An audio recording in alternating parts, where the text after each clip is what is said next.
Okay, well, this has been one hell of a thing to set up. So my Mac went out today when I was trying to set up to record. I could not get it to turn on. So I am had to get Beatrix's old Mac that she used to use for work that she no longer uses anymore because she has a new one and set it up. As you can see, I have a video set up that we're going to be listening to. I wanted to talk a little bit about the Charlie Kirk Memorial before we dove into the rest of the stuff I had to talk about. I have all kinds of things on my mind to talk about, and but I wanted to dive into the Charlie Kirk Memorial first, and I have all kinds of notes here.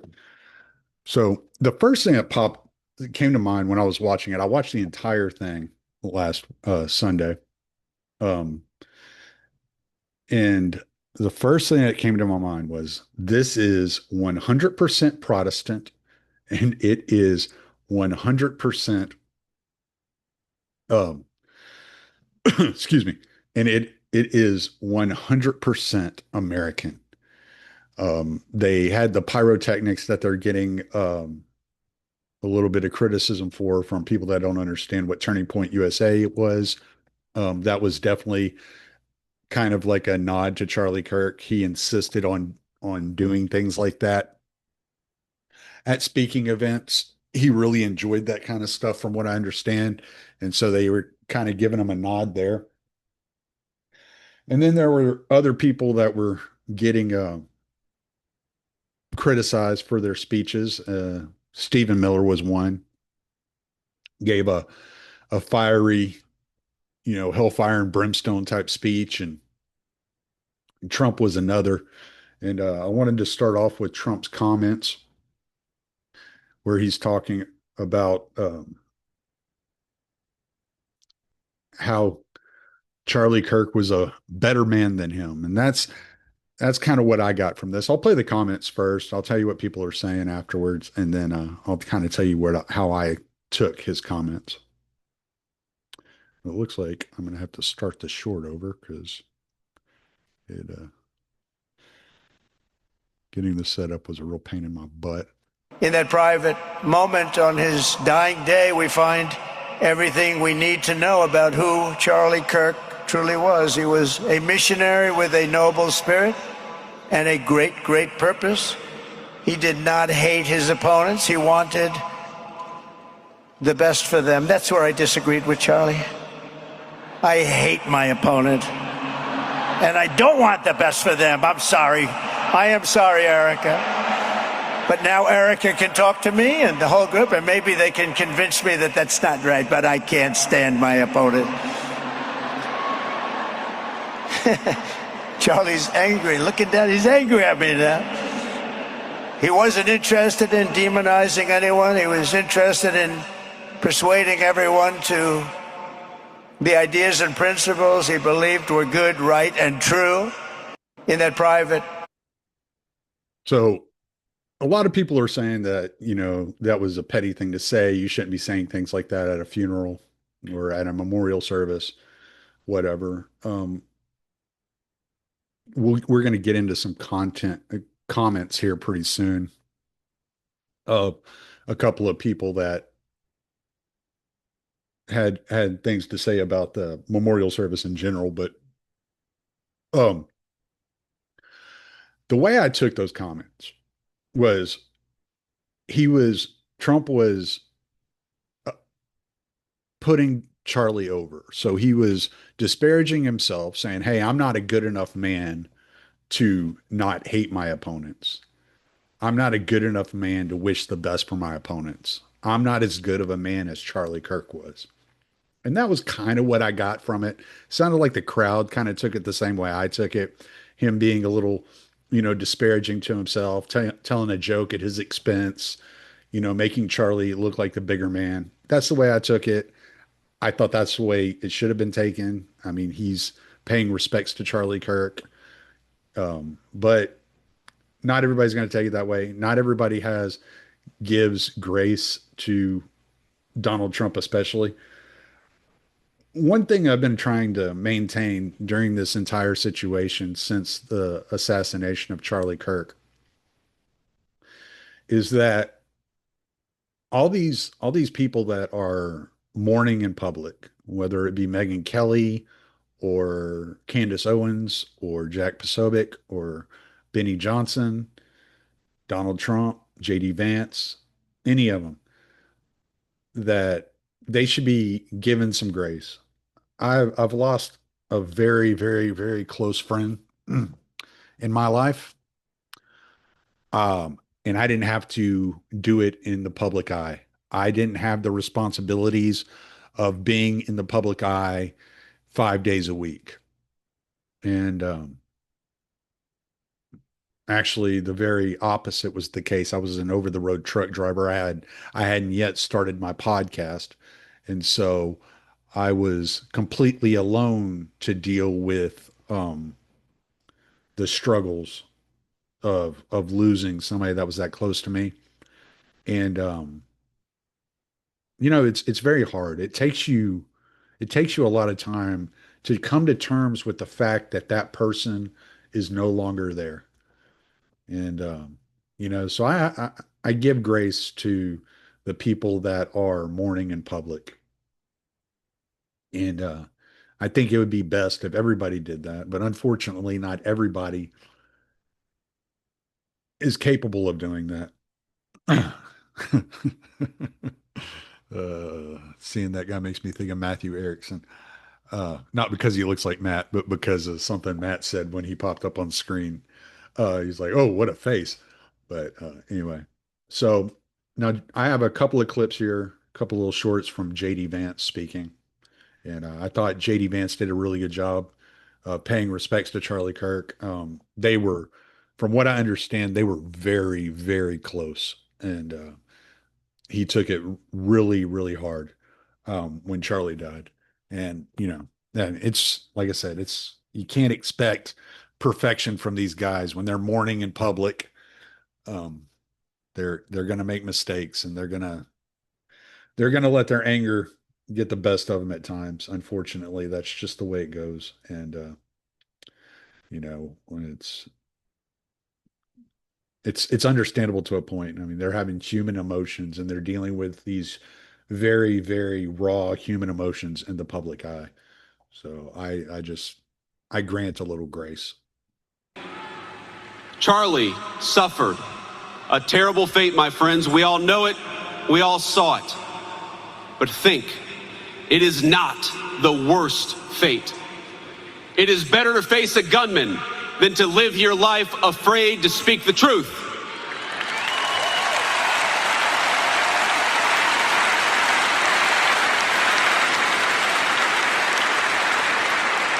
It is better to be persecuted for your faith than to deny the kingship of Christ.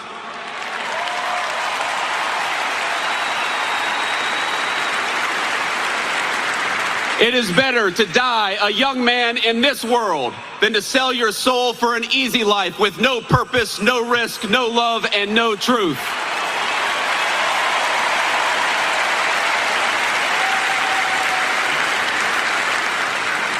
Christ told us in the Gospel of John, I have said these things to you that in me you may have peace. In the world you will have tribulation, but take heart. I have overcome the world.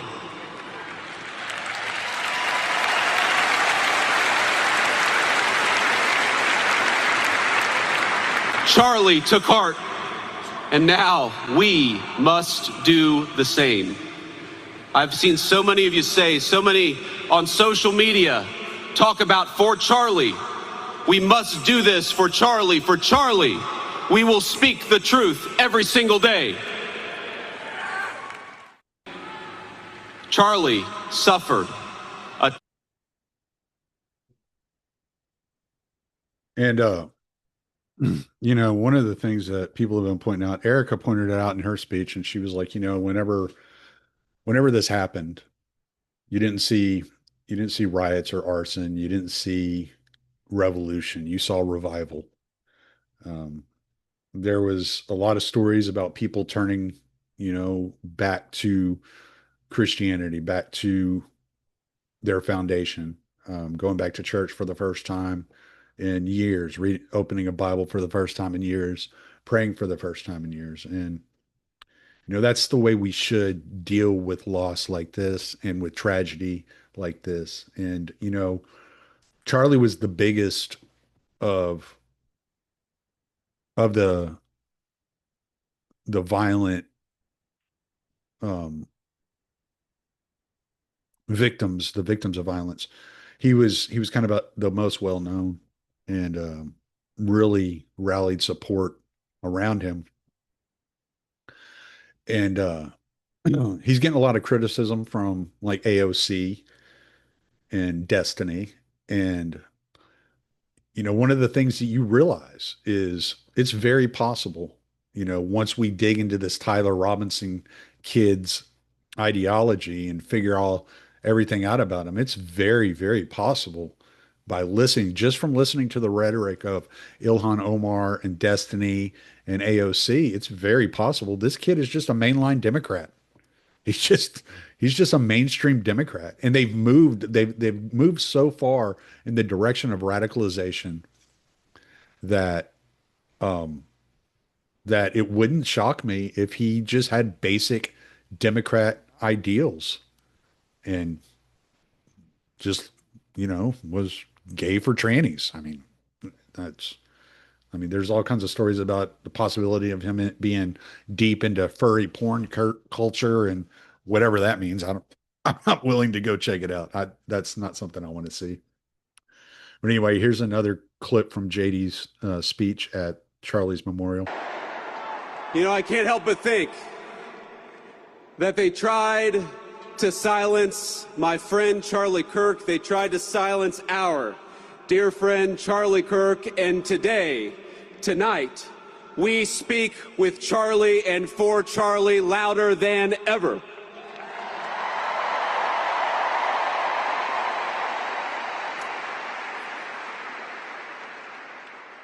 The evil murderer who took Charlie from us expected us to have a funeral today, and instead, my friends, we have had a revival in celebration of Charlie Kirk and of his Lord Jesus Christ.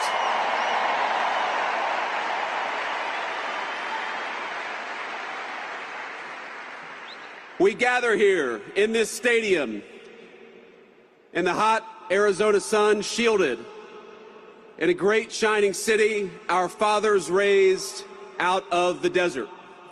And from this desert, Charlie Kirk built a movement. He transformed the face of conservatism in our own time, and in doing so, he changed the course of American history. To rising generations across this country, Charlie exemplified kindness, courage, and a commitment to open debate. And he was a great debater, and we loved him for it. But Charlie loved debate not because he excelled at it, but because it was the vehicle for bringing the light of truth to dark places. And Charlie Kirk brought many truths in his life.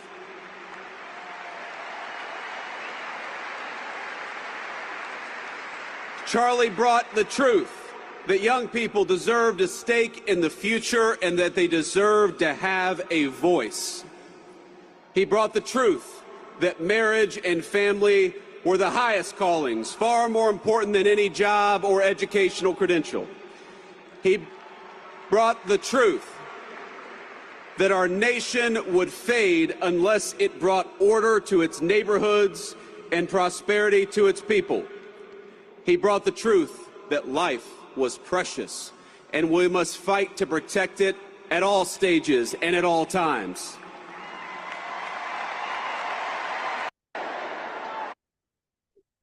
So, and I think JD did a pretty good job of paying respect to Charlie Kirk, paying respect to his memory, and paying respect to what his calling in life was and what he did, and really really showed how much he cared about Charlie in the comments that he made.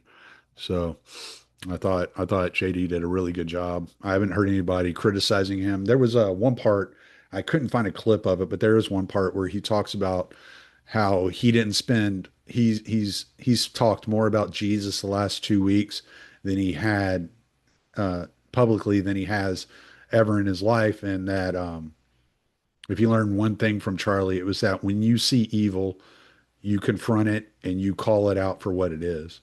And I thought that was a really powerful part of his speech. I know he's been getting a lot of shit for some of the other stuff he said on different platforms, but I wanted to kind of cover a little bit of this the Kirk Memorial because I know a lot of people are putting a lot of time into it, and there were things that I wanted to say about it that I hadn't heard very many people say. Um, and then there's this really exceptionally powerful moment from Erica, um, where she publicly forgives the young man that assassinated her husband. Very powerful. I can't imagine how anybody heard this the first time and didn't tear up. My husband, Charlie, he wanted to save young men just like the one who took his life.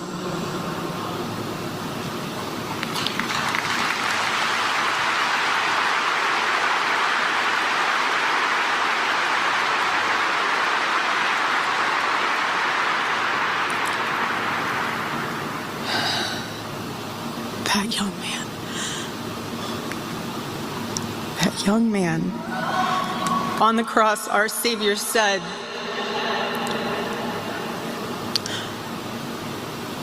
"Father, forgive them, for they not know what they do." That man, that young man, I forgive him.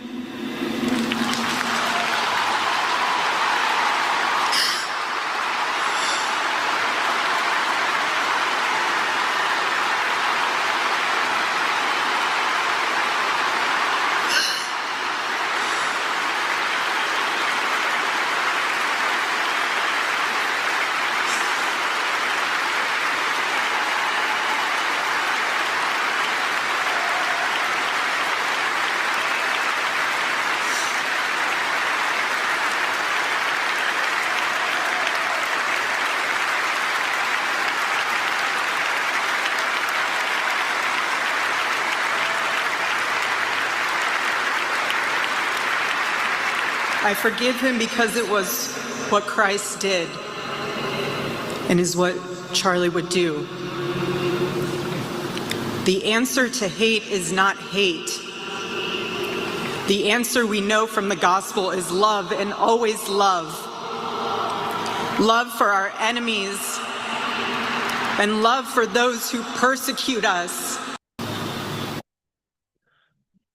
Man, is somebody cutting onions in here? No, I'm just saying.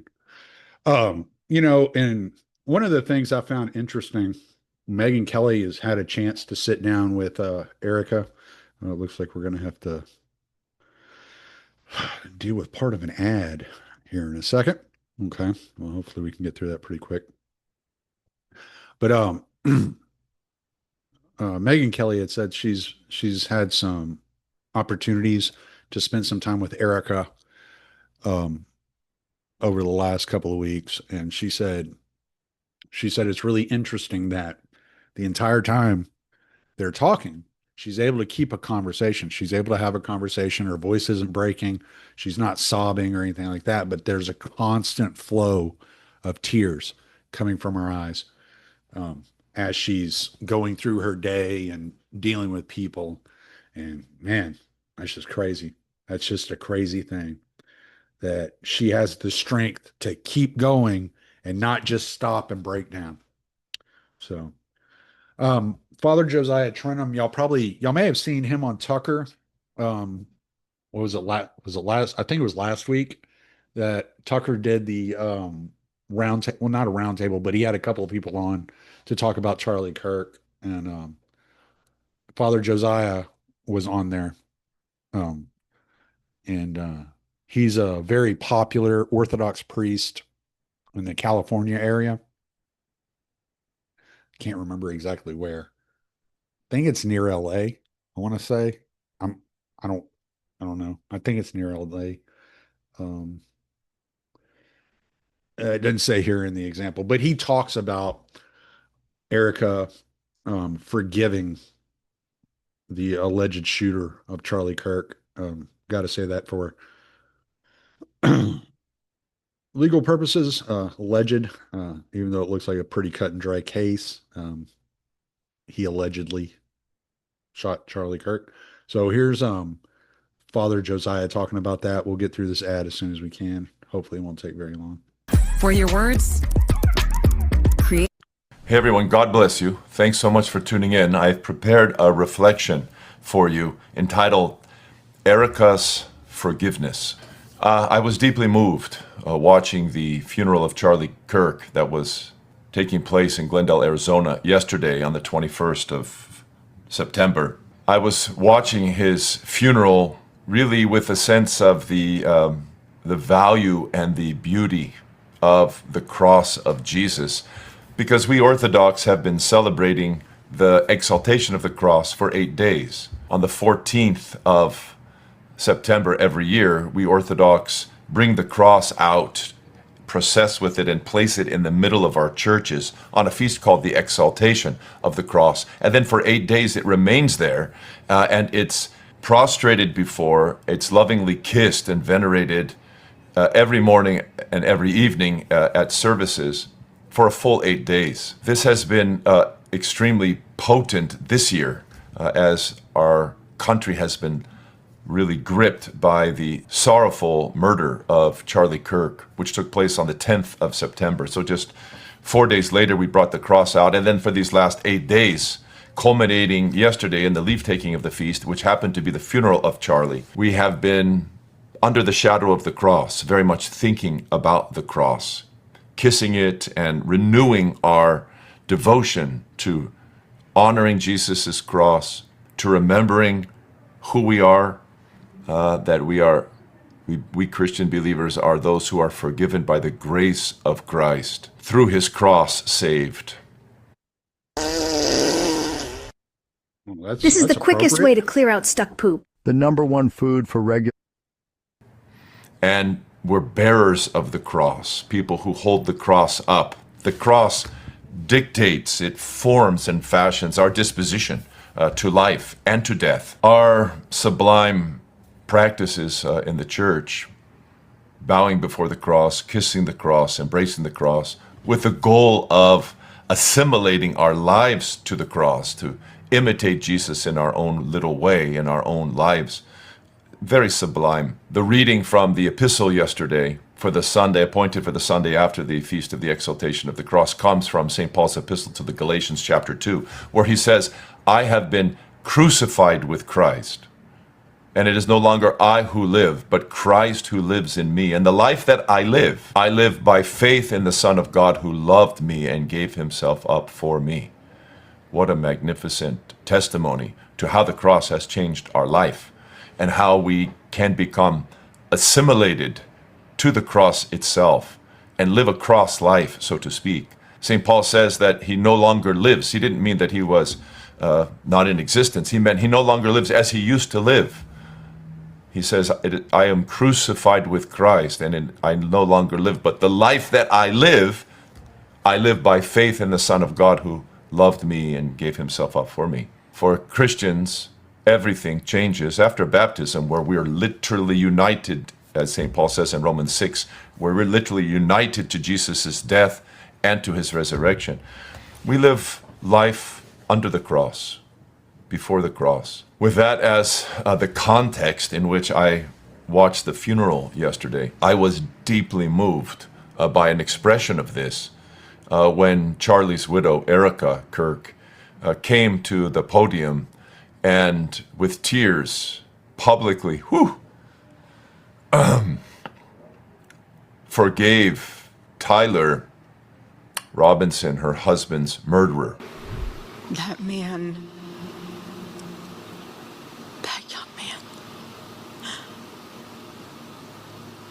I forgive him.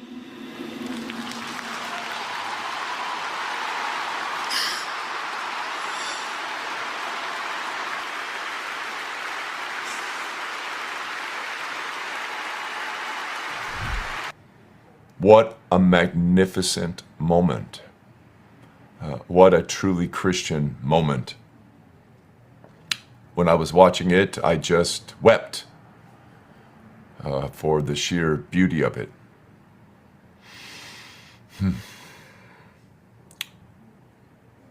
Erica has a first love, and it's not Charlie. It's Jesus Christ.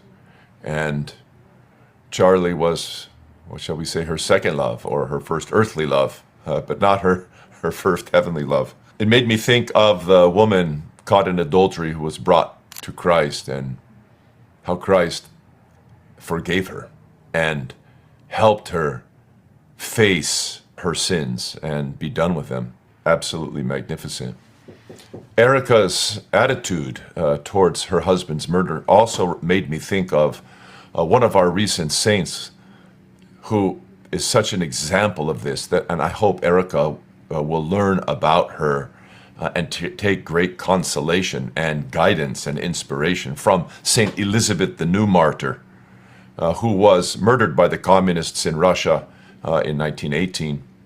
But prior to that, in 1905, I should say something about it. Saint Elizabeth was the granddaughter of Queen Victoria of England and part of the nobility also of Germany. Queen Victoria was her grandmother on her mother's side. Queen Alice was her mother. She was married in 1905 when she was 20 years old to the Tsar, the last Tsar of Russia, Tsar Nicholas II's brother, Grand Duke Sergius, and lived a beautiful life with him until in 1905 he was murdered by a vicious anarchist who despised him. This man, Grand Duke Sergius, was leaving the Kremlin in his carriage, and this terrorist came up to him and threw a bomb into his cart, his carriage. The bomb landed on his lap from a distance of only 4 feet, and it blew Sergius to pieces. Elizabeth was not far away. She, in fact, came immediately to his aid, and having heard the blast, she went to the blast spot and found only pieces of her husband. She immediately knew what happened. She picked up a portion of his torso, a foot in a butt here, pieces of flesh there. In fact, she found his heart on the top of a neighboring building. She put them all the pieces of her husband, on a stretcher, and she took his remains into the St. Alexis Chapel in the Kremlin, which is a holy place that she would be devoted to for the rest of her life. She simply laid on her husband's remains, simply laid on the stretcher.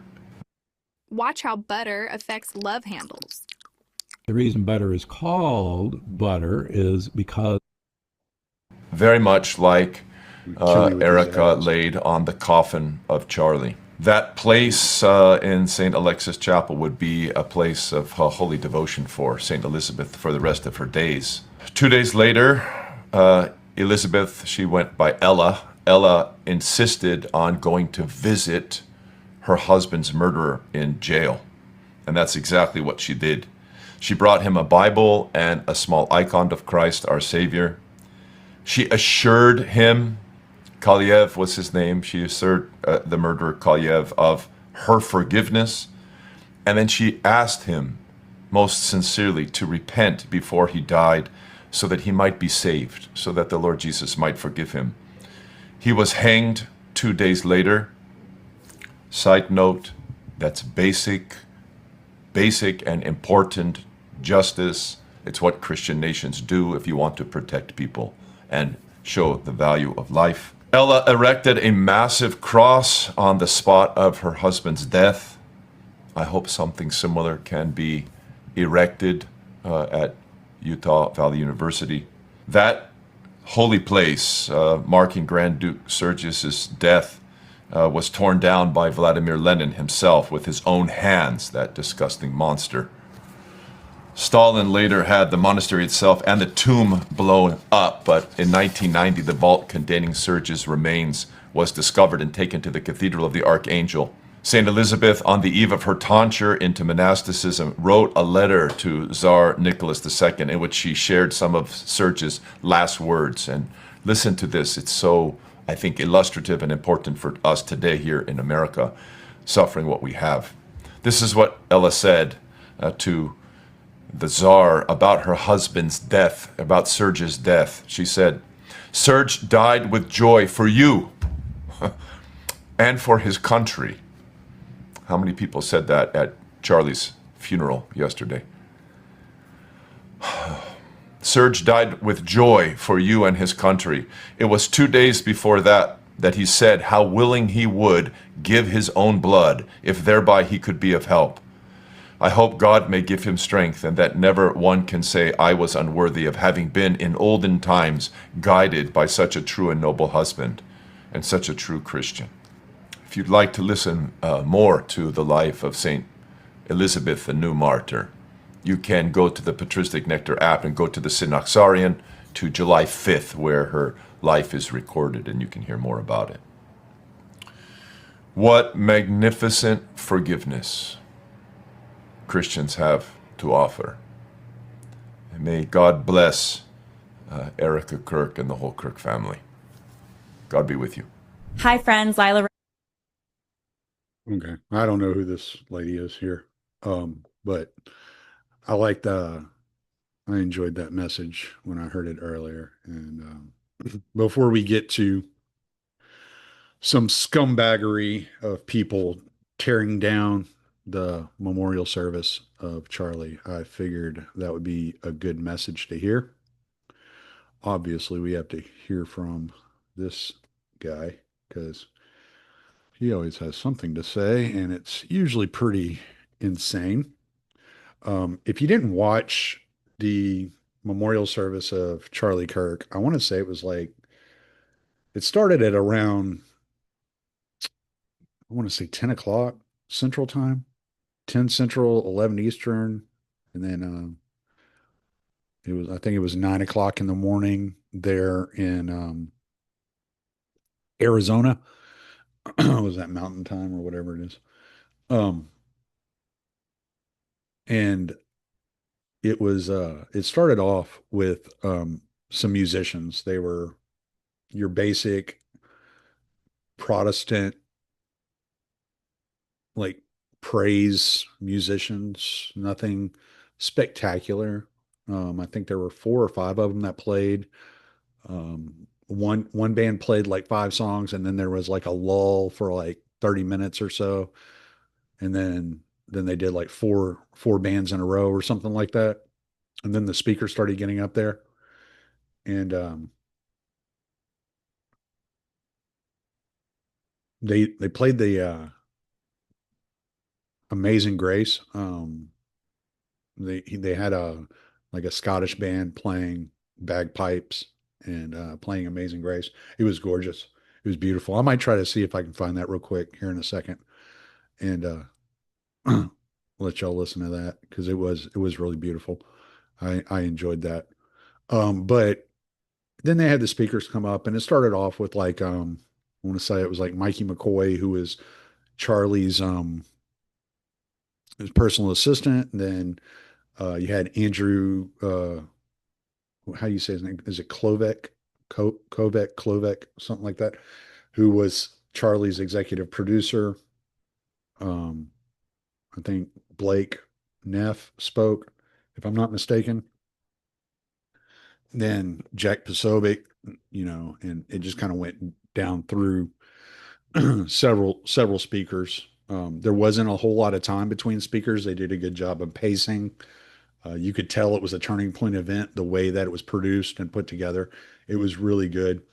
But Don Lemon has opinions, and it took me a while to find a shortened video. His original video on this was like 5 minutes long, and it was just some like weird rant. I couldn't tell what he was talking about. He was talking about some lady who has a Jamaican lady cleaning her house and blah, blah, blah. It was weird. And I was like, I need to find a shorter one, but this one's like a minute and a half. and it gets to the heart of what he had to say about the Charlie Kirk Memorial. Remember what I said? It was 100% Protestant, 100% American, 100% Turning Point. I mean, it was it was what I expected. I mean, maybe better than I expected because I did really enjoy the speakers that spoke. It was a revival meeting wrapped in a memorial, a political rally dressed as church. And by the end of the night, it was clear this was not only about Charlie Kirk's death, it was about his afterlife in politics. Donald Trump stood on the stage like a man at the center of a prophecy. He called Charlie Kirk a martyr. Other politicians promised to carry out his mission. The crowd cheered as if the passing of the man had lit some sort of sacred fire. To me, this was not mourning, this was a mobilization. And here is where we have to tell the truth here. What we saw in that arena was not simply faith-finding public expression, it was religious nationalism on full display. That is the truth. That is my truth. This is my freedom of expression. This is my First Amendment right to be able to tell you the truth from my point of view. Not just from my point of view. This is what it is. The language was unmistakable. Prick. Take the nation back for God. Restore America's covenant. This is a holy calling. That's what it sounded like. This is not the language of democracy. This is the language of domination.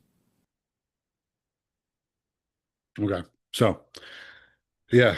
And that's one of the things that is so off-putting about the Democrats, the left nowadays,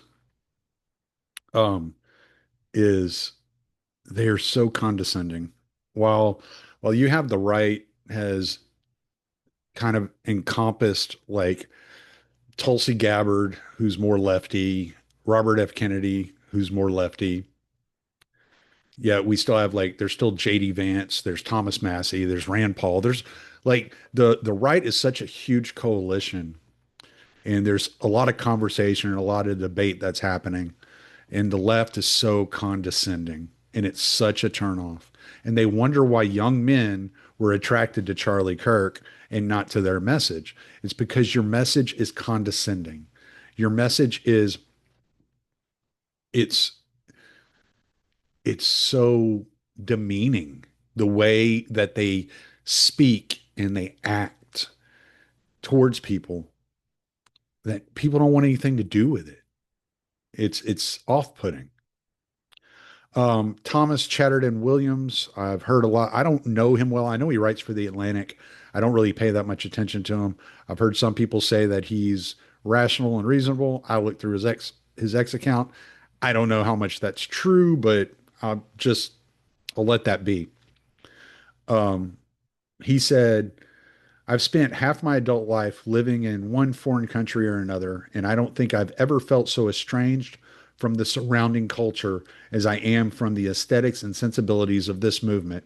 Not even a criticism. I just feel more at home in Greece than in these images.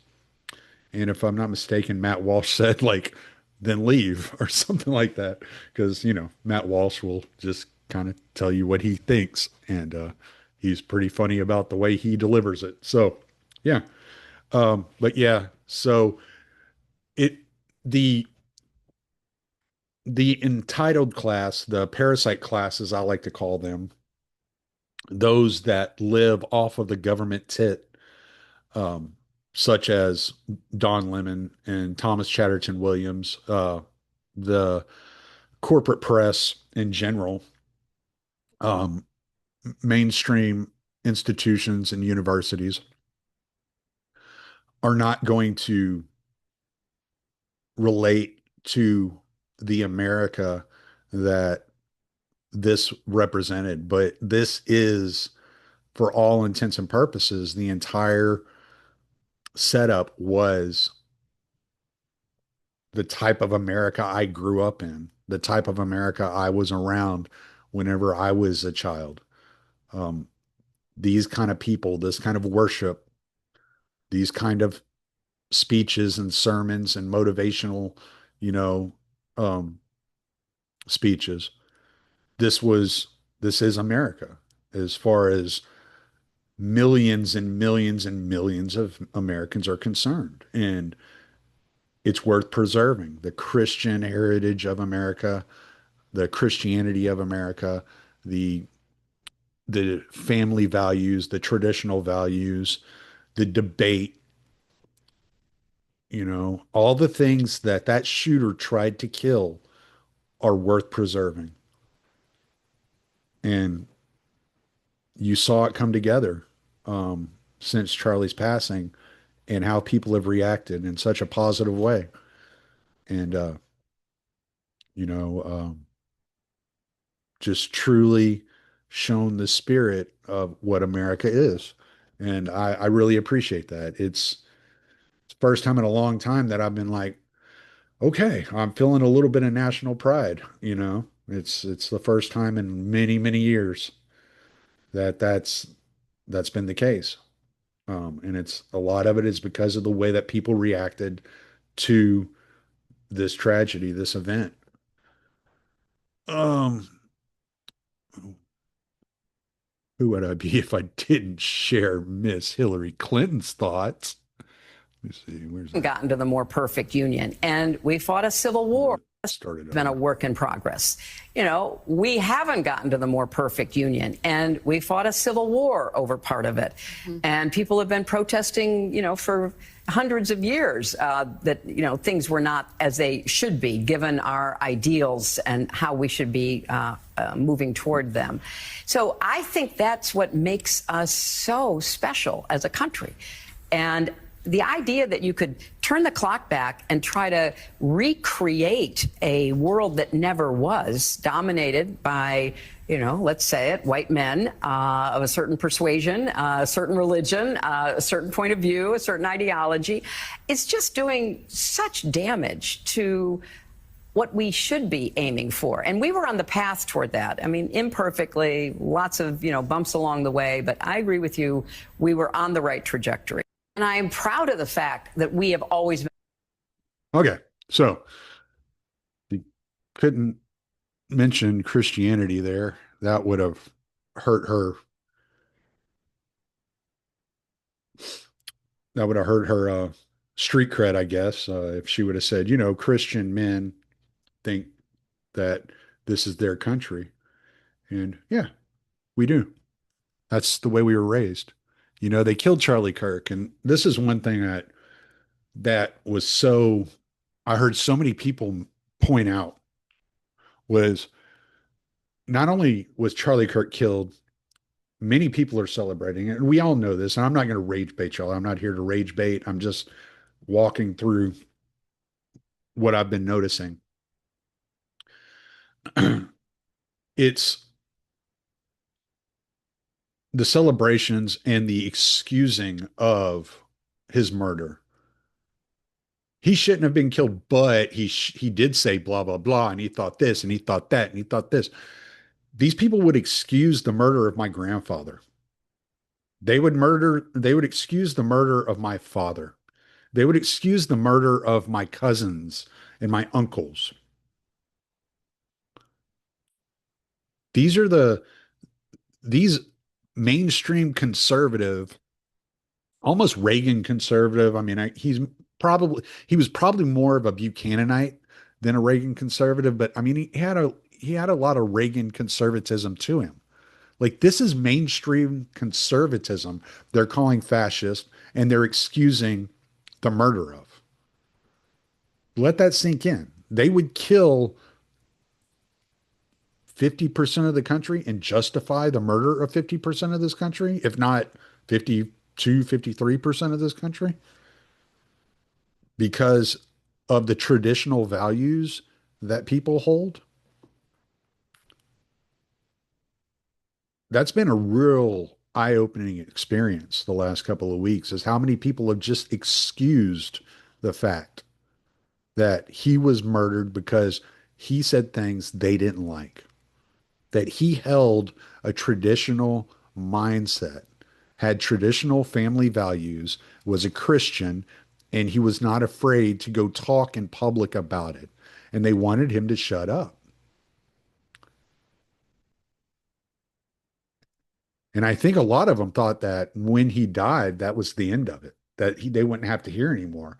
But I have a feeling that they're going to be hearing it a lot more and a lot more publicly and a lot more vibrantly and with a lot more force and a lot less love and respect.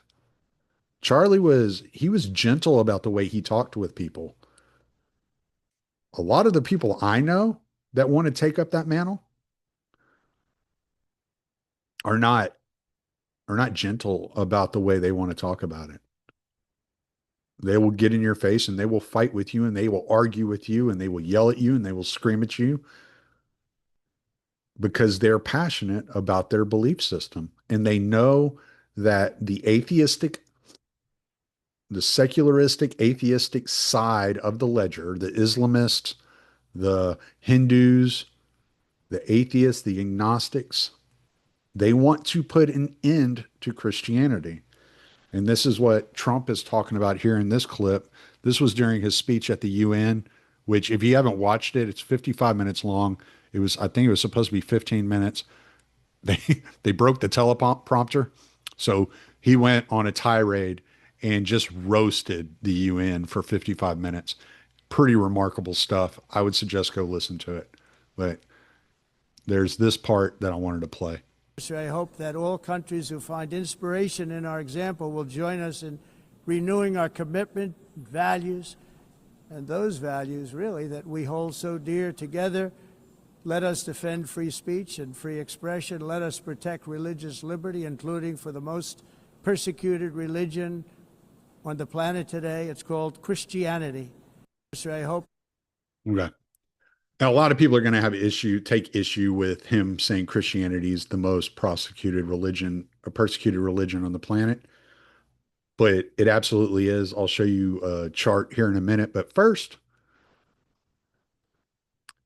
let's hear from Father Peter Heers, who's going to be on Counterflow next week. And I thought this just fit right in with the theme of today's show. Should we seek revenge against our enemies? Definitely go watch Counterflow next week and listen to Father Peter and Buck Johnson talk about that. But yeah, go to Counterflow next week. Well, I mean, the Orthodox Christian impulse has to be, first of all, to not see it simply on the human level. I mean, this was allowed by God. So first of all, what's God doing here? Secondly, death is not the worst thing. Death is not the worst thing. We certainly have never believed that as Orthodox. Many people are saying that, and other people have said that to him. I think Kennedy said it to him, and that's a very Christian sentiment. There's much worse things than death, because if you're a Christian, you understand that this is a temporary departure of the soul from the body, that it's all coming to an end very quickly. There's going to be a new heaven and earth. So first of all, God allowed it. Secondly, death is not the worst. Third, my enemy is not. I mean, you can say these are my enemies, and it's true. We have there are enemies of the church in the sense as those who are opposed to the church. But as Father Peter, as an individual, I don't have an enemy in the sense of I'm going to go after him and destroy him. I have my passions. I have the old man. I have the temptations of the flesh and the devil and the spirit of the world. These are the things that are my enemy. The person who has succumbed to the enemy of salvation, the devil, become a Satanist or a totally impassioned and is hateful. That person is a victim, the worst kind of victim, who's on the path to eternal damnation. And so, for him and for every one of us, Christ came and died. And extends a hand of salvation. So if we are truly of Christ, in Christ, and we live for Christ, we can't but see them as Christ's image. We can never lose sight of the image of God in every single human being, no matter how inhuman they become in their activities and actions. We have to see that, because if we don't see Christ's image, then we become like them, and we become like the devil, who makes everything impersonal and loses sight of God's image and wants to stamp it out. So it's very, very basic and important as an Orthodox Christian, as somebody who is living the mystery of Christ, that we never lose sight of the image of God in every human being. And therefore, there's no thought, there's not any reaction on that level There's a hatred of sin. Absolutely. You cannot overcome sin if you don't hate it. But there's a love of every sinner. And precisely because we hate sin and we distinguish it from the man or the sinner, therefore we're even more compassionate and loving for that sinner because we know how destructive sin is. In other words, the departure from communion and the will of God. So I can't imagine any serious Orthodox Christian having a temptation to become vengeful, hateful, destructive. Not only is that just unconscionable, but it's foolish.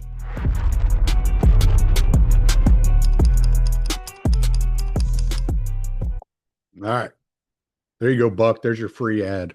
I give you a little free plug there. I saw that pop up when I was getting all my tabs together, and I was like, oh, I got to add that in. So give Buck a little free shout out there. You know, but yeah, go check out Father Peter Hears on Counterflow next week. And, you know, that's a little taste of what you're going to hear. Let's dig into some of this stuff. Let me see. What do I got here? No. We're not going to get there yet. We're going to talk about anarcho-tyranny.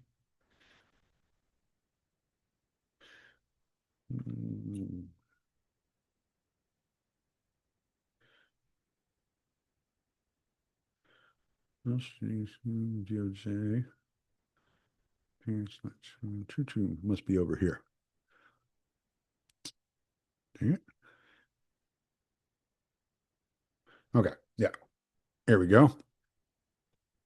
Record high hostility and violence against churches in America. This chart shows in 2018, there was less than 100 instances of churches being attacked. By November of 2023, it was up to 426, 430 right here it says. They documented more than 430 instances in 2023. That's an 800% increase in incidents since 2018 and an average of 39 attacks every month that you're seeing. I would expect after the memorial service to Charlie Kirk that will tick up some more because the left is very angry that we didn't do like they did in 2020. In 2020, the left allowed their passions to take them over, and they burned down cities, causing $2 billion in damage, killed hundreds of people, injured hundreds more, all over the death of a crackhead. And here we are, the death of one of the most thought-provoking conservative leaders America's seen in years, was shot and killed in cold blood, assassinated in front of the world. And people prayed. They were disciplined. They didn't give in to their passions. They controlled themselves. They controlled their emotions. And they turned to God. They didn't turn to violence. They didn't turn to destruction. The devil knows only to steal, kill, and destroy. But Christians, Christ, God, we build. That's our job. We build. Tom Woods talks about this and how the Catholic Church created Western civilization, about the building process, the idea that the Christian mindset is one of creation and building and beautifying the world, not destroying it, not nihilism, but love. Yeah. And then internationally, globally, we'll accept the necessary cookies. This is the World Watch List Open Doors annual ranking of the 50 countries where Christians face the most extreme persecution. Explore each country profile and download the detailed dossier for in-depth blah, blah, blah. More than 380 million Christians suffer high levels of persecution and discrimination for their faith. So this map here, I'm just going to go to the list. I'm not going to get into like deep details here. So North Korea, the persecution source, communist, post-communist oppression. Their main religion is agnosticism, and they have a score of 98. And these are the red countries. Many of them are Muslim countries. Somalia, Yemen, Libya, Sudan, Eritrea. Nigeria is considered a Christian country, but the Islamic oppression, their fundamentalist Islamists or attack Christians. Pakistan is Islam, Muslim. Iran, Muslim. Afghanistan, Muslim. You get the point. It's worldwide Christianity is the most oppressed and persecuted religion.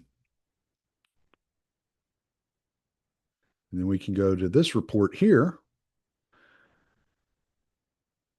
New report details the extent of the FBI's weaponization of law enforcement against traditional Catholics. Today, the House Judiciary Committee and its select subcommittee on the weaponization of the federal government released an interim staff report titled FBI's Breach of Religious Freedom, the Weaponization of Law Enforcement Against Catholic Americans. The Committee on the Judiciary and the Select Committee on the Weaponization of the Federal Government have been investigating the Federal Bureau of Investigation's categorization of certain Catholic Americans as potential domestic terrorists, while the FBI claims it does not categorize investigations as domestic terrorism based on the religious beliefs to include Catholicism of the subject involved. An FBI-wide memorandum originating from the FBI Richmond Field Office did just that. Under the guise of tackling the threat of domestic terrorism, the memorandum painted so-called certain radical traditionalist Catholics as violent extremists and proposed opportunities for the FBI to infiltrate Catholic churches as a form of threat mitigation. Now, if we were going to see radical traditionalist Catholics, RTCs as they call it, engage in violent extremism, would you think that'd be happening right now? When you think that the murder, the assassination of a very traditionalist public speaker would have triggered off some of that violent rage that these Catholics hold within? But that's not what we're saying. It's not what we're seeing at all. They go on to then, instead of just attacking religion, they attack the family. And they labeled parents as terrorist threats because they go to PTA meetings and disagree with the curriculum that the schools are teaching their children, because they don't believe that they're your children. They believe that they are their children, that they have authority over these children. Now, let's talk a minute about how we got here before we move on with any of this other stuff, because I got several more tabs pulled up. Let's talk about how we got here. And I have some notes on my phone. I'll be reading a lot of what I have to say off my notes because I've just been jotting stuff down for the last few days. Oh, that's sweet. Sherry Voluntary just texted me. I'm going to have to text her back after I'm done here. I hadn't talked to her in years. She's a sweetheart. Okay. So how did we get to this place, this government? Where are we? I've been getting that question a lot lately. Where are we as a country? Where are we as a people, as a nation? Where are we? I'm just a truck driver. I don't know why anybody asked me, but that's the question I get. I mean, from people at work, from my own mom, people at the Institute. I get asked all the time, where are we? What do you think? After the Charlie Kirk assassination, a lot of people have been asking me that. And so I've been thinking about it a lot lately. And I was texting with Buck the other night and I was telling him, I was like, I don't mind doing solo episodes. I was like, but man, when people have like a specific question they want me to cover, it puts a lot of pressure on me. I feel like, ugh, I don't want to get it wrong. I don't want to do it the wrong way. I want to make sure that I'm doing it in a way that people follow my thought process and the way I'm looking at things. And, you know, um, all these tabs up on my screen, I'm on browser, you know, I've been having to try to like maneuver through them and make sure I get, have them in some order that seems rational to me. Sitting down, jotting down notes and kind of my thought process on how we got here. And I take it back to the Industrial Revolution. Um, the Industrial Revolution ushered in a new form of politics. And in the early 1900s, progressivism took hold. And they called 1900 to about 1920 the Progressive Era. Teddy Roosevelt really solidified progressivism from a right-wing perspective when he started the Bull Moose Party and ran for office. Woodrow Wilson ended up winning that election, who was a left-wing progressive. So Teddy Roosevelt had split the right-wing votes, and Woodrow Wilson ended up winning the presidency, and that delivered to us the Federal Reserve, which then developed into this financial catastrophe that we see today. But both flares of progressive ideology, whether it's left or right, were intent on expanding governmental roles and power. Much like communism, the founders of progressivism realized it only worked by expanding beyond the borders of a nation, acting as a purely global ideology. Like a decade and a half later, after World War II, the mythology of America's victory over fascism replaced the American Revolution as the founding of a new nation, the nation of world empire. America escaped as the lone superpower determined to expand its hegemony across the globe.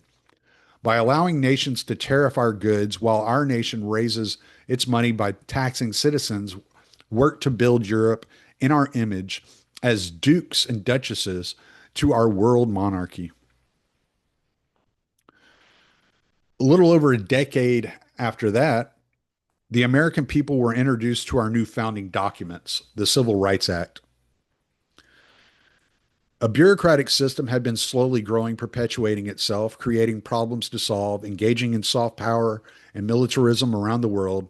Rather than solving problems, the nightmare of the Leviathan naturally acted to preserve jobs and income of useless bureaucrats, writing legislation, growing the state to encroachment on citizens' daily lives. With the new founding myth securely in place and both parties on board with the progressive ideals, the only problem were backwards, uneducated, no college, Christian lovers of our original founding. Through manipulation, a monopoly on the media, universities, institutions, and inflationary policies, most voices were trampled out, distracted with survival and consumerism, and the demonization of Christian values and culture. Obama put a stamp on this when he rejected America as a Christian nation and called those calling themselves lovers of liberty and conservatives as bitter clingers, clinging to our guns and our religion. Y'all remember that? Clinging to our guns and our religion. Shortly after that, George Soros began dumping tons of money into the coffers of these NGOs.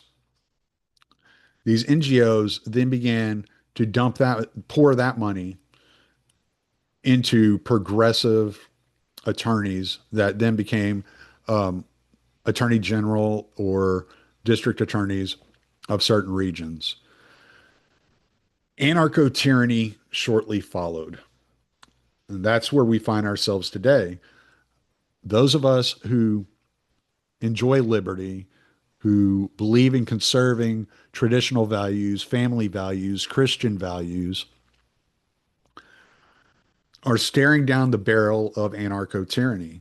They tried for years in the first Trump administration and throughout the Biden administration to censor us, to silence us, to shut us up. But the internet's too powerful. We found ways around it. We kept talking. We created independent media. And now we have convinced tens of millions of people, not only in the United States, but around the world, that the founding Christian ethos of America is the eternal ethos that countries should strive to live for. That America isn't an idea, it's a nation, a country that was founded on values, ideas, and a religious fervor that the elites, the parasite class, have tried to strip from us, have tried to take away from us, and have demonized us for continuing to pursue. But through this independent media, we've been able to talk about these things and to spread these words and this wisdom that have been passed down from our founders. Now, before we get into the founders, I want to talk about Teddy Roosevelt for a minute. I've heard people say that they believe that Trump's legacy, if he's successful, is going to be very close to that of Teddy Roosevelt on taking on big business, the banks, taking on the corrupt power structure that's embedded in Washington, D.C., rooting out USAID, rooting out all these bureaucrats, getting rid of these corrupt judges, and bringing us closer to what we were meant to be. I can't say for sure. I mean, I've heard some historians talk about this, and I thought it was interesting, but I ran across this yesterday. Not this. This. I ran across this yesterday, and I was like, this does sound like something Trump would say. It said, it's not as Trumpian as Trump would say it, but it's the same type of vibe. So Teddy Roosevelt, no room in this country for hyphenated Americans.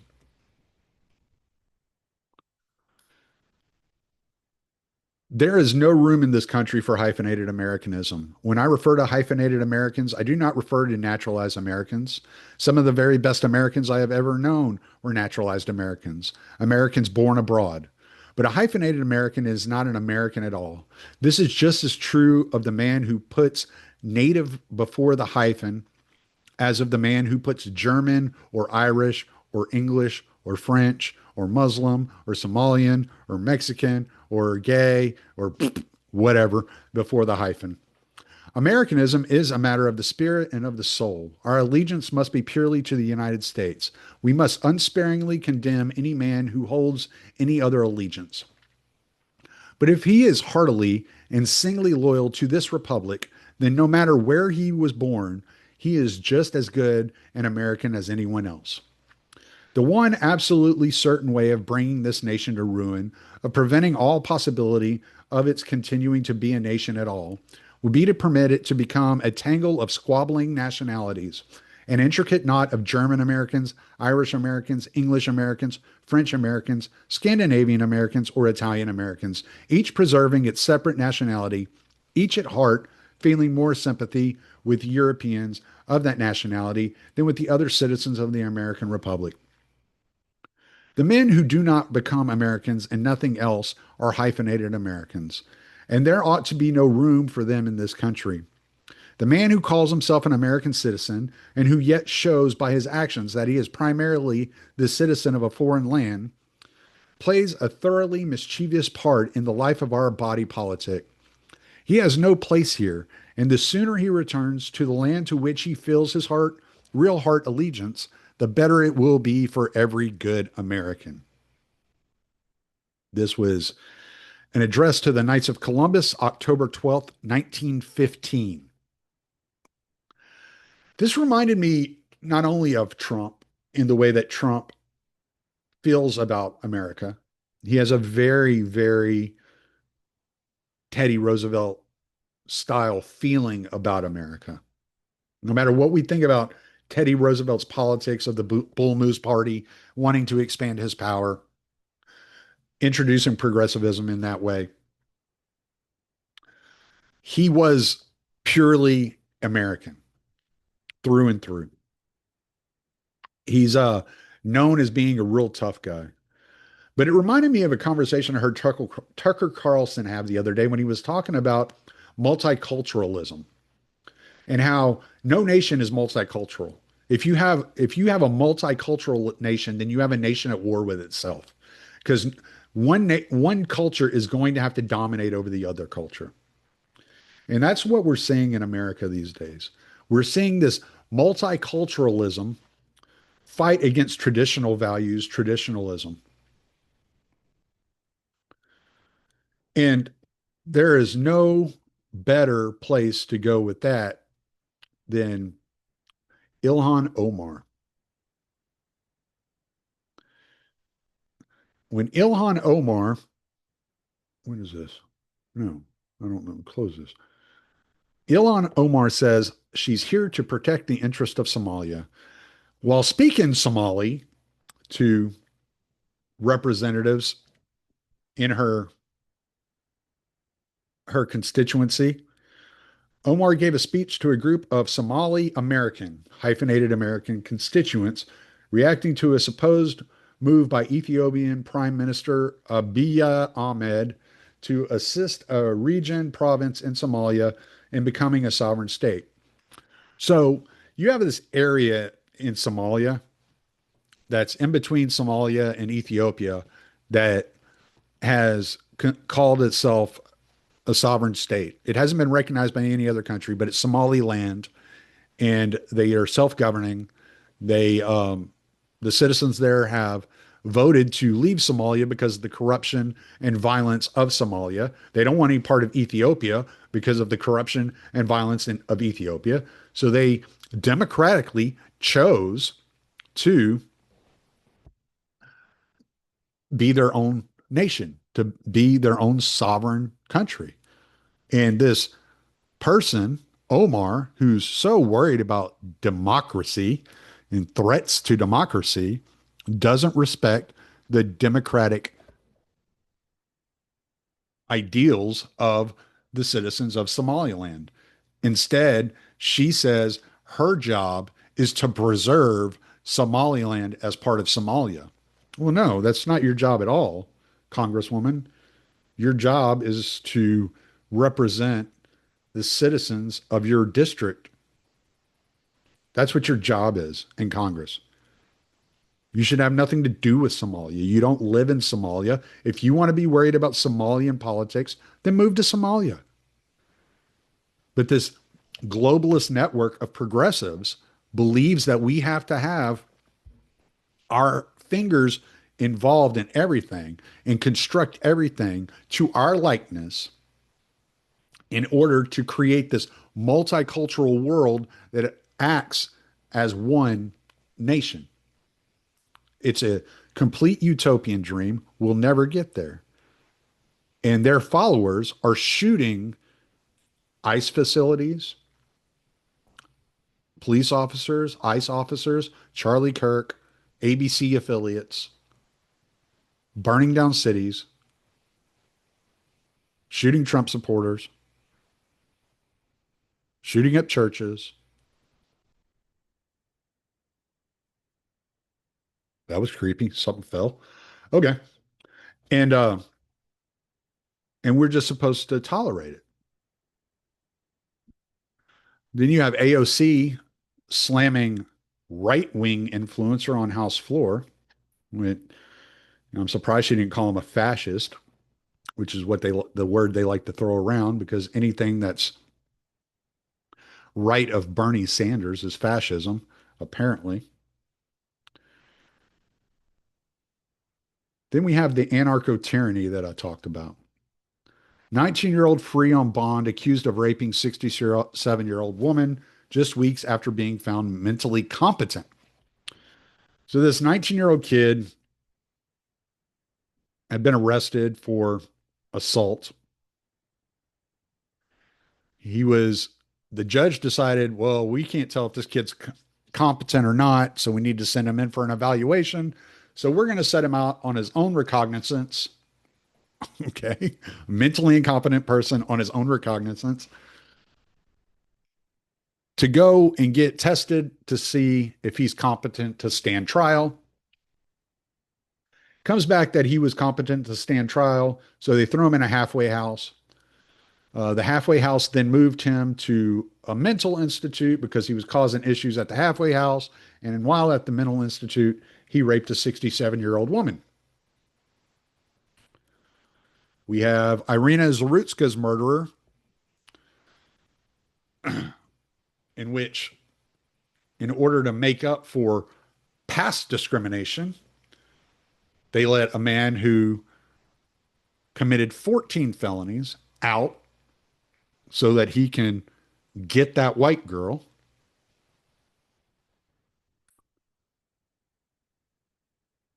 I don't know what that is.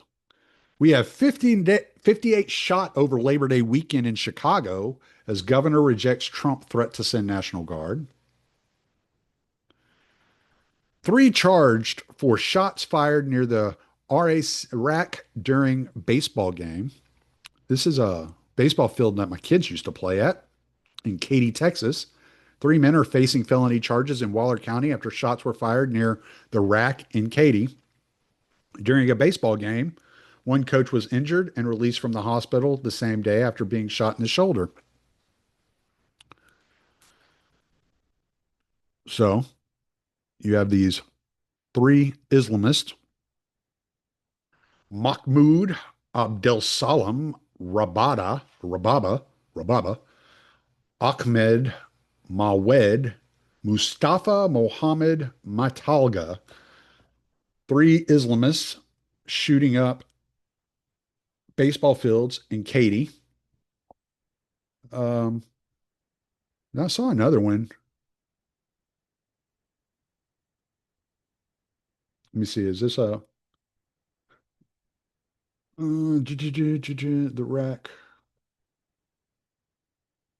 So the story here is, mom says she's not. So the story is here that the coach of this baseball team had taken the field with his players, his little league players, and was saying a prayer. And these 3 guys got so offended that this Christian man was saying a prayer with the little league team that they shot him and tried to kill him. Luckily, they didn't kill him, but they tried. I mean, this is anarcho-tyranny. What is this? Okay, we'll get to this in a minute. Close this. Okay, so you'll hear people say, we are not a Christian nation. You hear it all the time. America is not a Christian nation. It is not in the Constitution. Well, John Adams stated, our Constitution was made only for a moral and religious people. It is wholly inadequate to the government of any other. George Washington, virtue or morality is a necessary spring of popular government. Thomas Jefferson emphasized, no government can continue good but under the people's control, and their minds are to be informed by education what is right and wrong, to be encouraged in virtuous habits and deterred from vice. James Madison, to suppose any form of government will secure liberty or happiness without virtue in the people is a chimerical idea. Benjamin Franklin, only a virtuous people are capable of freedom. Patrick Henry, a vitiated state of morals, a corrupted public conscience is incapable with freedom. Oh, incompatible, not incapable. Incompatible with freedom.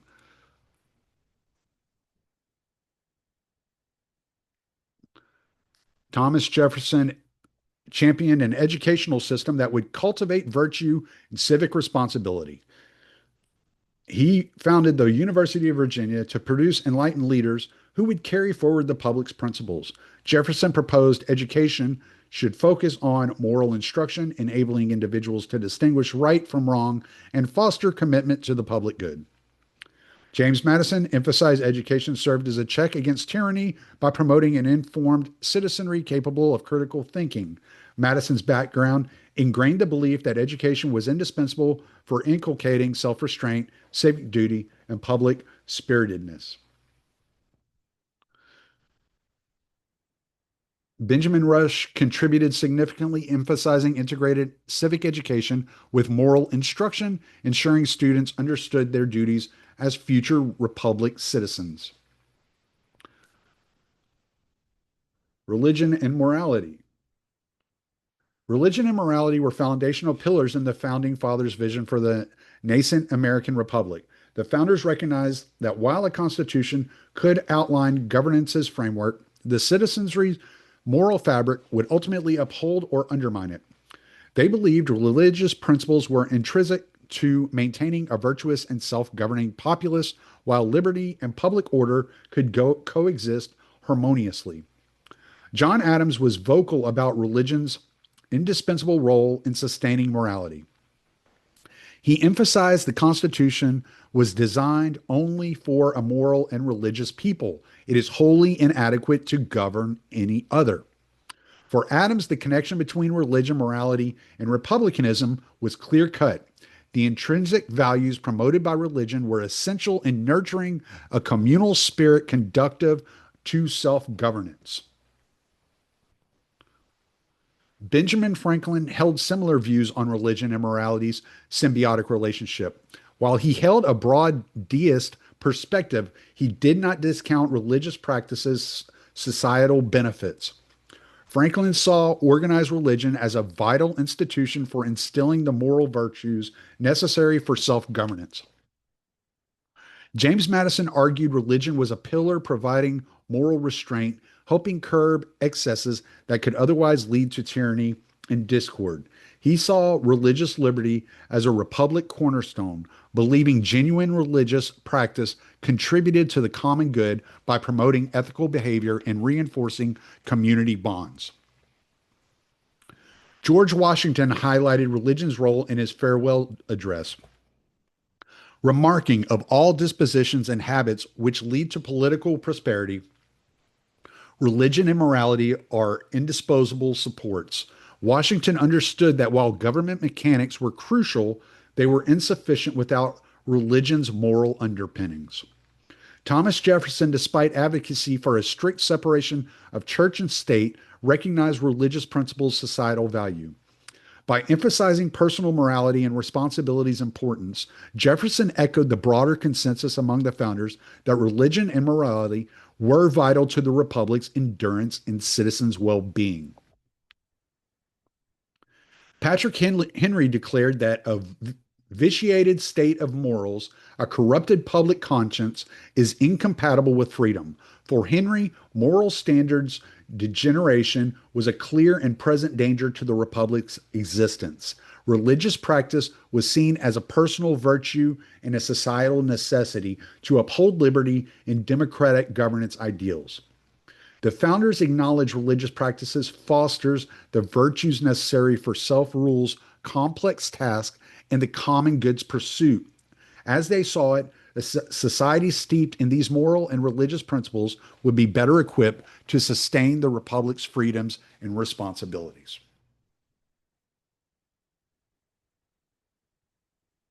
Now, George Washington's farewell address. I'm not going to read the whole thing, but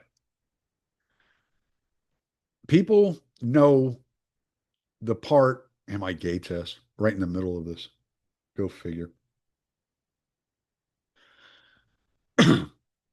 People know the part towards the end of his farewell address where he talks about entangling alliances and, et cetera, et cetera, et cetera.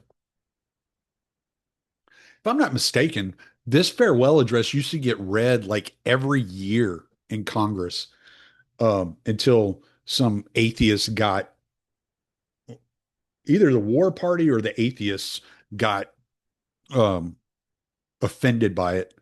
Whatever. I mean, what's the difference between war party and atheist? To me, they're pretty much the same.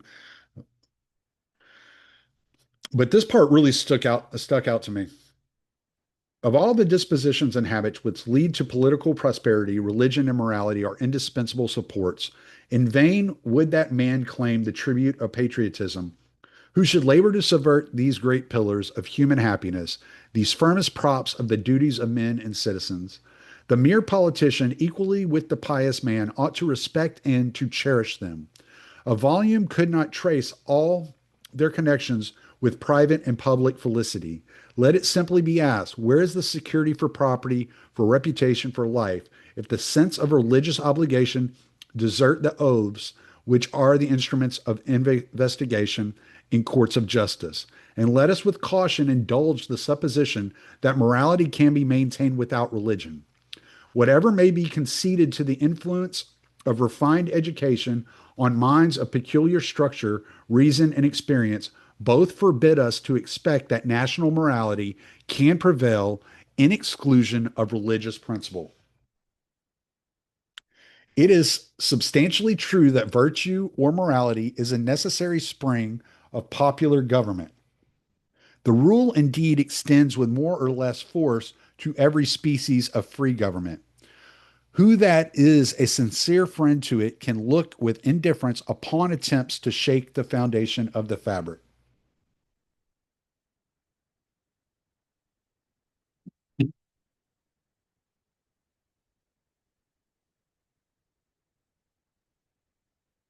Sorry, I'm looking. I got something else I want to pull up real quick, but I forgot to pull it up. All right. Promote then as an object of primary importance institutions for the general diffusion of knowledge, in proportion as the structure of a government gives force to public opinion. It is essential that public opinion should be enlightened. And by enlightened, he's talking about morality, religion. We'll get to this in a bit. I'm going to actually take a little break here in a second, and I'm going to get to that after that. Pat Buchanan, who I'm sure all of y'all have some idea who Pat Buchanan is. If not, go get one of his books and read it. He was a brilliant paleoconservative, great on war. He said, when the faith dies, the culture dies, the civilization dies, and the people die. I believe that that's where we are in this country. That a lot of faith, a lot of people's faith in God and morality and religion has died. The culture has been decaying and dying. The civilization is fighting for its last breath. And if the civilization goes, then we're in a heap of trouble because a lot more people are going to die. And that's really where I see us at this moment. That we have an opportunity to try to preserve our traditions, our values, our standard of living, our love for God, our love for liberty, our love for our traditions, our family values. But in order to do that, we're going to have to stand grounded, and we're going to have to face down those wishing to persecute us.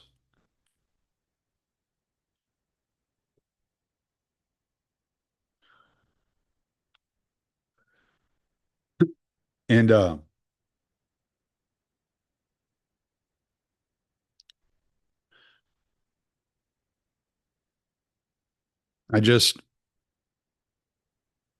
heard Matt Erickson was talking about this the other day, right after Charlie Kirk was assassinated, and he said,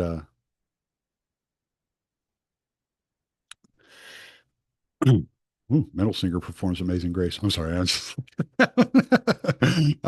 I get distracted. Squirrel. Um, he had said that a lot of people misunderstand the verse in the Bible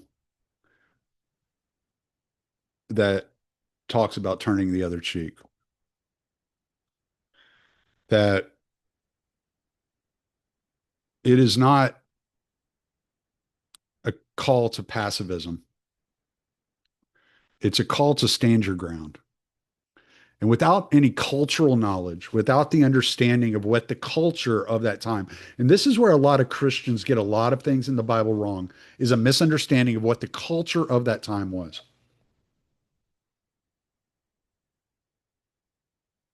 That culture,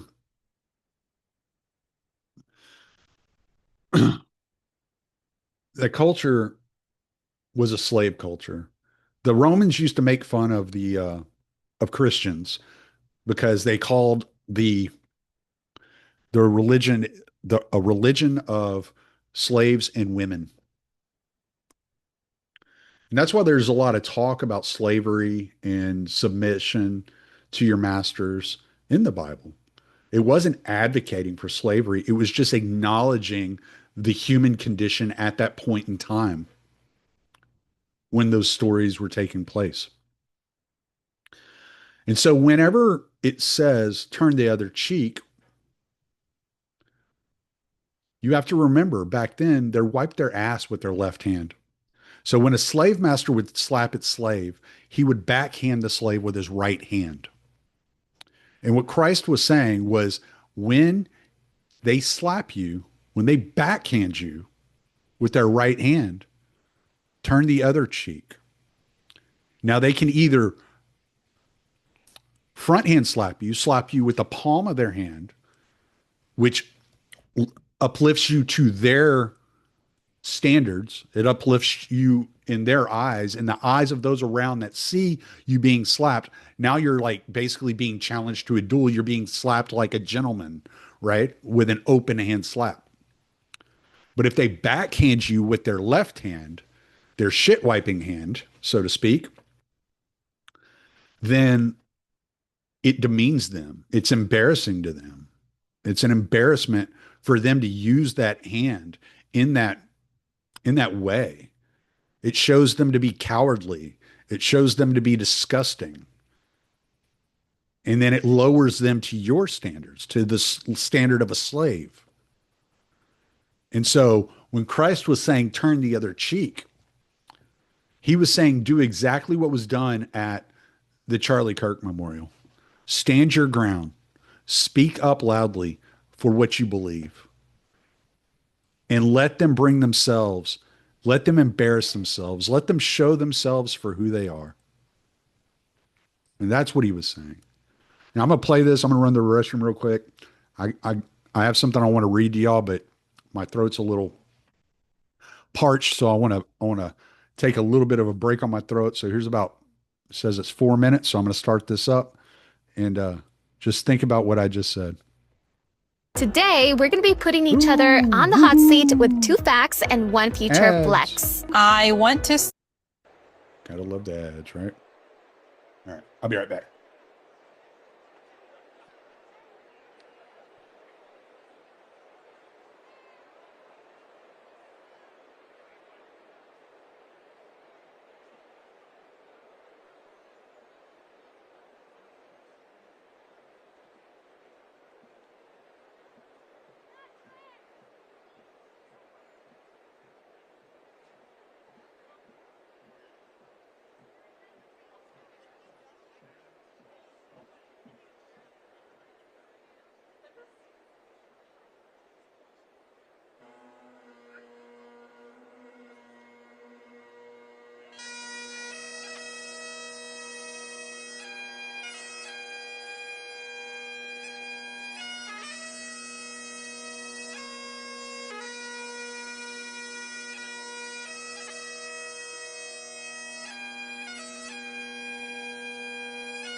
So good. I found that really good. And I know they were playing that on as a breaker on his show. So after listening to all this that I've kind of laid out here, and I'm sure there are plenty of things that y'all disagree with, and I'm sure that there will be plenty of emails coming into me that hopefully I see them all. Y'all are welcome to email me. I will answer every one of them I can if I have the opportunity. If anybody wants to have a conversation about this, I'm very open and willing to have a conversation. I will email you back as soon as I can and as best I can if I see it. I can already think of some people that I'll hear from about this. It's been 15 days since Charlie Kirk has passed away. It's 15 days of mourning. 15 days of the 40 days of mourning. 40 is a very important number in Christianity. And so just like Lent is 40 days, when someone passes, you you mourn for 40 days. But some people are going to be like, well, what do you do? What do you do? Yeah, you stand up, you hold your ground, you make them look like fools, make them show themselves for who they are. But is that all you can do? We got a story here of St. Gabriel of Georgia, a fool for Christ who defied Soviet atheism. And he's one of the first saints I had ever heard of, was St. Gabriel. I'm not even going to try to pronounce his real name. I'm looking at it and I'm like, there's no way I could say that. So I'm not even going to try. But St. Gabriel of Georgia is one of the most revered modern saints of the Orthodox Christian world. Living under the heavy yoke of communist atheism in the 20th century, he courageously confessed Christ in both word and deed, becoming a living icon of humility, asceticism, and prophetic zeal. His life exemplifies the deepest mysteries of Orthodox Christianity and offers a radiant testimony of unwavering faith, even in the face of systemic persecution and social rejection. St. Gabriel lived in Georgia in the 20th century and passed away in 1995. He was one of the greatest ascetic figures in the country. Enlightened by divine grace, he lived as a fool for Christ and a confessor. Due to his deep Orthodox faith, he opposed the atheistic regime of his time and was persecuted for many years. In 2012, he was canonized by the Apostolic Autocephalous Orthodox Church of Georgia with the name Saint Father Gabriel the Confessor and Fool for Christ. His memory is honored annually on November 2nd. St. Gabriel was born on August 26, 1929, in Tbilisi, Georgia, while St. Gabriel of Georgia, whose birth name was Guderdzi, now I got to try to say it, Ergabadze, was raised during the Soviet era in Georgia, then part of the USSR. His family lived under the pervasive influence of communist ideology. His father was a Communist Party functionary, a role common in that time and place. However, there is no clear evidence that his mother was a committed communist. Her personal convictions remain less defined in the available sources. What is clear is that young Guderdzi grew up in an environment shaped by the ideological dominance of atheism and materialism imposed by the regime. Despite these circumstances, St. Gabriel displayed early signs of deep spiritual sensitivity and a personal thirst for truth. Rather than absorbing the secular and anti-Christian worldview of the time, he embarked on a path of prayer, humility, and repentance. His later decision to embrace monasticism and live as a fool for Christ reflects not a familial or political inheritance, but a profound personal conversion and spiritual calling. His life is a striking testament to how divine grace can lead a soul from the heart of a secular world into the luminous heights of sanctity. In his youth, he secretly attended church services and began reading the lives of the saints. Eventually, he abandoned worldly ambitions and became a monk, taking the name Gabriel. The name would become a symbol of spiritual defiance and love for Christ amid a society determined to suppress all religious expression. St. Gabriel's public confession of Christ became legendary in Soviet Georgia. In 1965, during an official state parade, he climbed a building in Tbilisi and set fire to a massive portrait of Vladimir Lenin, the symbol of atheistic power in the USSR. The act was not political but spiritual, a cry against the idolatry of the regime. For this, he was arrested, beaten, and declared insane. He was placed in a mental institution where he was imprisoned and tortured. However, his calm demeanor and radiant peace unsettled even the most skeptical doctors. One physician, seeing Gabriel's profound serenity, said, "This man is not mad, he is a saint." This moment of resistance became a turning point in Georgian spiritual memory. By burning the image of Lenin, St. Gabriel was proclaiming Christ as the only King and Lord, a theological act of martyrdom within the framework of Orthodox Christianity. After his release, St. Gabriel chose to live as a fool for Christ, a rare and ancient form of spiritual warfare in Orthodox Christianity. In this tradition, a person voluntarily adopts the appearance of madness in order to conceal their virtue and endure humiliation for the sake of Christ. He wandered barefoot, wore rags, lived in poverty, and often behaved in ways that scandalized the proud but humbled the discerning. He would sit at trash heaps, speak in riddles, and expose hypocrisy with divine boldness. The world saw madness, but the faithful saw prophecy. This holy foolishness is deeply rooted in Orthodox tradition. It was a shield for Gabriel. It protected him from both pride and fame and allowed him to speak spiritual truths others would have been killed for. Spiritual gifts and miraculous testimonies. As his fame spread, thousands began to seek him out. Though he never advertised himself as a miracle worker or a prophet, countless people testified to his clairvoyance, healings, and prophetic words. Many faithful will recount being healed of incurable diseases after visiting St. Gabriel or being blessed with his cross. In one famous case, a woman declared infertile for years gave birth to a healthy child after a brief encounter with the saint, during which he simply said, "Next year you will carry life." St. Gabriel would often speak directly to a person's conscience without being told anything. One man approached him asking for prayer, and before he could speak, Gabriel responded, "Your brother has already forgiven you." The man burst into tears, having quarreled with his brother years ago and never reconciled. After his repose in 1995, St. Gabriel's relics were exhumed and found incorrupted. They began to stream fragrant myrrh, which has become a source of consolation and healing for pilgrims. The fragrance is so intense and sweet that it is considered a clear sign of divine grace. Monastics who lived near him testify that St. Gabriel never slept a full night. He prayed for the world, cried for the sins of others, and bore the pain of many spiritually.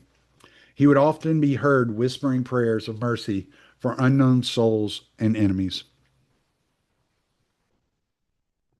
During his life, St. Gabriel was often misunderstood and mocked, even by churchgoers. Many accused him of madness or heresy. Some priests shunned him. But those with spiritual eyes saw a different reality. He was loved deeply by the poor, the sick, and those broken by life. They felt his warmth, his smile, and his embrace. Over time, his spiritual stature could not be hidden. People began to revere him. Crowds came to his monastery, and his small cell became a place of pilgrimage. Even before his death, many called him our starets, or elder, and spiritual father of the nation.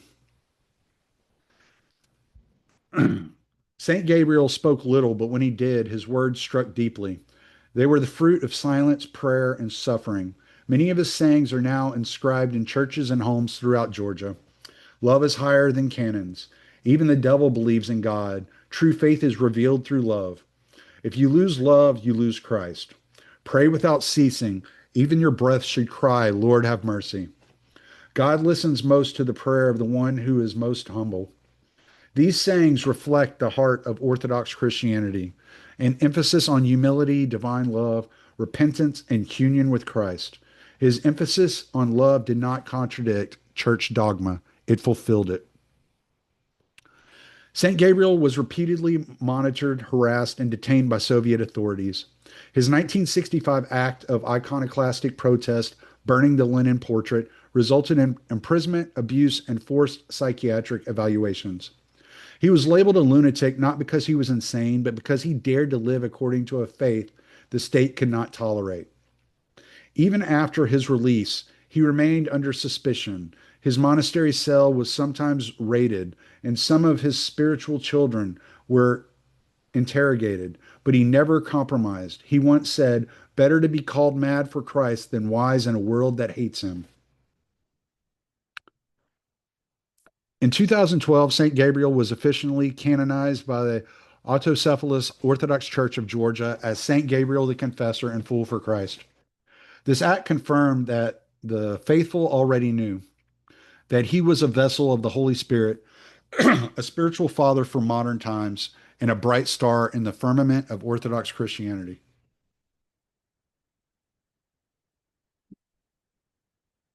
His feast day is celebrated on November 2nd, and his relics housed at Samtavro Monastery in Umskechka. I don't know how to say that. Draw pilgrims from all over the world. Icons of St. Gabriel often depict him barefoot with a cross or in monastic garments with fire, symbolizing his burning love for God. St. Gabriel's relevance is more potent today than ever. In an age of confusion, cynicism, and spiritual apathy, he shines as a model of bold faith, absolute humility, authentic orthodoxy. He did not adapt orthodoxy to the world, but called the world to repentance. His life echoes the wisdom of the Desert Fathers, the prophetic fire of the Old Testament, and the boundless love of Christ crucified. He proved that even under a tyranny, a soul illumined by the Holy Spirit can become a lighthouse for generations.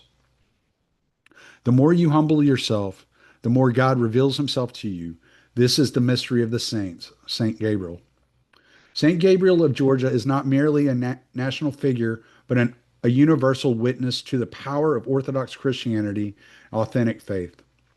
Through his suffering, silence, foolishness, and clairvoyant wisdom, he brought countless souls to Christ.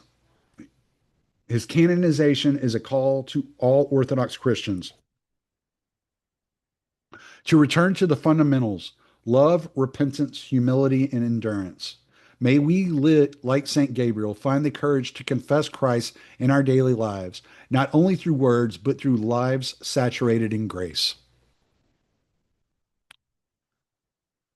So, the reckoning is, what do we do? What do we do? Well, what we do is we create a revolution in our own hearts and our own lives to better ourselves, to strengthen our walk with God, our faith in Christ. And as you see in the death of Charlie Kirk, thousands, if not millions around the world have been touched and have turned back to faith and have began to proclaim their faith, a reemergence, a revival of faith. That's what you do. You're not going to win. You're not going to beat the devil at his own game.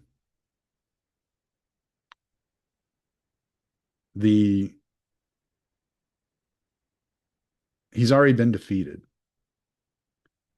The victory is yours to take. All you have to do is accept it. And though I struggle daily I struggle to live the life of Christian values and a decent person that loves even those that hate me. At least I struggle with it, and I don't give up. And that's the key. Don't give up. Struggle. Pick up your cross, follow him, struggle. And that's how we fight back. That's how we take our country back. And that's what Charlie Kirk was trying to tell us. So, where are we? I don't know. But I think we're tracking in the right direction at this point in time. And we just got to keep our eyes affixed on Christ. Anyway, this was a long one. I'm sure I lost some of y'all. Any of y'all have anything to ask? TommySalmons@gmail.com. And, I enjoyed it. Thanks.